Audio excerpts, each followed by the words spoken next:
السلام علیکم دوستو، فرزانہ کھرل کے ناول کوئی عشق وقت غروب سا کے چھٹے حصے کے ساتھ حاضر ہوں۔ ناول کی جانب بڑھنے سے پہلے میری آپ سب دوستوں سے گزارش ہے کہ پلیز میرے چینل کو سبسکرائب کیجئے، میری ویڈیو کو لائک اور شیئر کیجئے۔ تو چلیے بڑھتے ہیں ناول کے چھٹے حصے کی جانب۔ امینہ ہمیشہ سے امینہ مصطفیٰ نہیں تھی۔ کبھی حبیبہ سے ملو تو کہنا امینہ ہاتھ جوڑ کر تم سے معافی کی خواستگار تھی اور رہے گی۔ آنسو ان کی آنکھوں سے ٹوٹ ٹوٹ کر گر رہے تھے۔ ماما پلیز، آپ جانتی ہیں نا پاپا کو آپ کی روئی آنکھیں ہرٹ کرتی ہیں۔ میشان نے اس کے جڑے ہاتھوں کو اپنے ہاتھوں میں لے کر چوما تھا۔ امینہ نے ڈائری اس کے شولڈر بیگ میں رکھ دی۔ ان کی گاڑی خان حویلی کا بلند و بالا گیٹ عبور کرتی گھر کے اندرونی حصے کی طرف آتی روش کے آخری سرے پہ رک گئی۔ طرح دار کو یقین تھا کہ وہ بہو ایسی لائی ہے جس کی خاموشی پہ ماحول اس کے کسی بھی حکم کا منتظر ہوگا، اور جب بولے گی تو در و دیوار بھی حکم کی بجا آوری کے لیے اپنی جگہ چھوڑنے کو تیار ہوں گے۔ رات کو بد پرہیزی کی وجہ مددگار کی طبیعت کافی خراب ہو گئی تھی، اس لیے حاشر اور جائی بارات کے ساتھ نہیں جا سکے تھے، مگر اب دلہن کے استقبال کے لیے وہ دونوں وہاں موجود تھے۔ سیما نے گاڑی کا دروازہ کھول کر دلہن کی طرف ہاتھ بڑھایا۔ آئے ہائے، پیچھے ہٹو، ایک بیوہ عورت دلہن کا استقبال نہیں کرتی۔ یہ سنی سنائی باتیں ہیں جو ہندوانہ رسم و رواج کی حامل ہیں۔ طرح دار سیما کے پھیکے پڑتے چہرے کو دیکھ کر آگے بڑھی۔ میشان کسی کا بھی ہاتھ پکڑے بنا گاڑی سے اتر چکی تھی۔ ارے کوئی دلہن کا گھونگھٹ تو اٹھاؤ۔ پھولوں سے سجی راہ گزر پہ وہ فہیم عاقل جیسے شاندار مرد کے ہمراہ سہج سہج کر قدم اٹھاتی چلی آ رہی تھی۔ طرح دار نے سامنے آ کر گھونگھٹ الٹ دیا۔ چاند نے خود ماشاء اللہ کہا تھا۔ یارو سب دعا کرو، مل کے فریاد کرو۔ میراسن گا رہی تھی۔ دل جو چلا گیا ہے اسے آباد کرو۔ اور بدھ بنے حاشر وقار کو ایک بار پھر اعتراف کرنا پڑا کہ اس نے سفید سیاہ اور سرخ رنگ کا اس قدر حسین امتزاج بھی زندگی میں پہلی بار دیکھا ہے۔ یارو سب دعا کرو۔ اس نے چہرہ موڑ کر اس گانے والی عورت کو دیکھا۔ اس وقت وہ اسے کوئی ولی اللہ لگ رہی تھی جو اس کے لیے دعائیں کروا رہی تھی، فریاد کر رہی تھی۔ وہ بھیڑ میں قدم بہ قدم پیچھے ہٹتا اس کے پاس پہنچ گیا۔ وہ بھول جانا چاہتا تھا کہ وہ حاشر وقار ہے۔ وہ اس کی آواز میں آواز ملا کر روئے زمین پر اور آسمان تک اپنی آواز سنانا چاہتا تھا۔ یارو سب دعا کرو۔ اس نے لہرا کر ڈفلی پہ ہاتھ مارا۔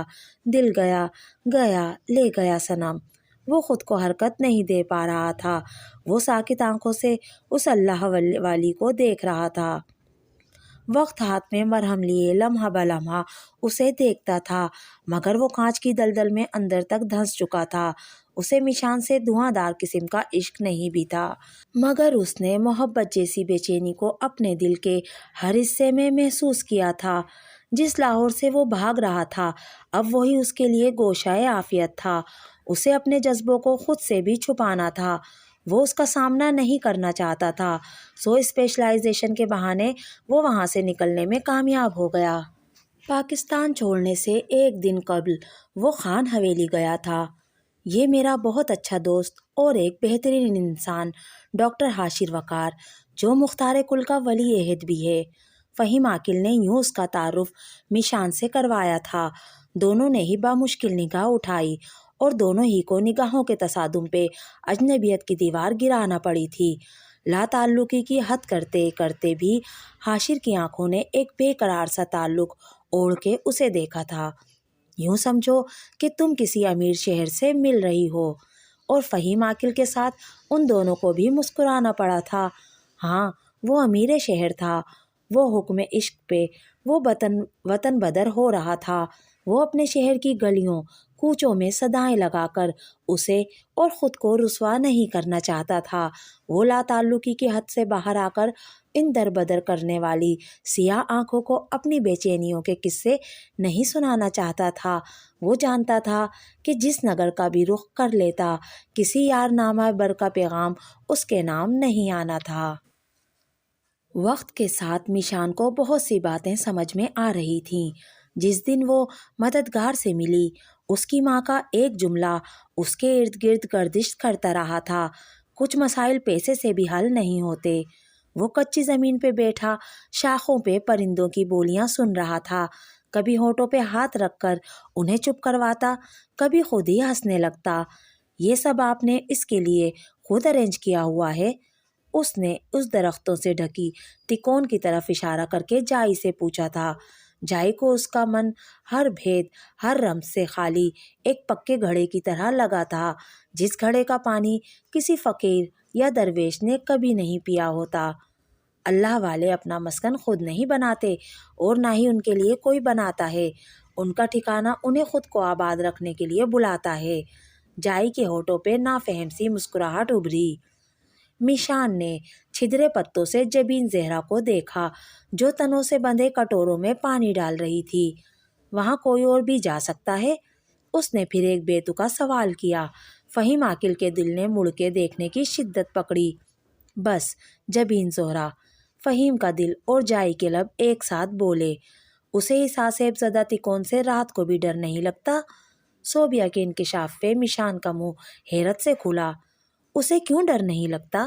حیرت کے ساتھ اس کا لہجہ خوف زدہ سا ہوا۔ اس نے کسی جوگی کے ہاتھ سے پانی پی لیا تھا اور اب اسے فقیروں کے آستانوں سے ڈر نہیں لگتا۔ جائی نے کسی کی بے مراد آنکھوں کو دیکھا۔ اس نے مددگار اور جبین نے دل کو سمجھا لیا تھا، منا بھی لیا تھا، پھر بھی سامنے بیٹھے شخص کو دیکھ کر ایک مدھم سی بے قراری وجود سے لپٹنے لگی تھی۔ اس کے علاوہ یہ بس خدا جانتا تھا کہ اس کا عشق یک طرفہ نہیں تھا۔ فہیم عاقل کی نگاہیں بھی اسی چہرے کو قبلہ جان کر طواف کرتی تھیں، مگر فہیم عاقل نے کبھی محبت کا ہاتھ خوشبو کے سپرد نہیں کیا تھا۔ اس نے جبین کی محبت کو کسی اللہ والے کی عبادت کی طرح چھپا کر رکھا تھا۔ مددگار میشان کا چہرہ تکے جا رہا تھا۔ اس لمحے فہیم عاقل کو ہوش و خرد سے بیگانہ ہونا کسی نعمت سے کم نہیں لگا تھا۔ اسے مددگار کی خوش قسمتی پہ رشک آ رہا تھا۔ اس نے میشان کے پہلو میں بیٹھی جبین زہرا کو بس ایک نظر دیکھا تھا۔ وہ جبین کی پلکوں سے لپٹی خزاں کی خوشبو کو پھونک مار کے اڑانا چاہتا تھا، مگر ان کے درمیان صدیوں کا فاصلہ تھا۔ نگاہ نے ایک بار ہی مل کر ان دونوں کو فقیر سا کر دیا تھا۔ وقت سے ٹھہر جانے کی بھیک انہوں نے گڑ گڑا کے مانگی تھی۔ تیرے چشمے تر کے سوال نے میرا حال کیا سے کیا کر دیا، کوئی دوسرا بھی سوال کر کہ یہ روح تن سے جڑی رہے۔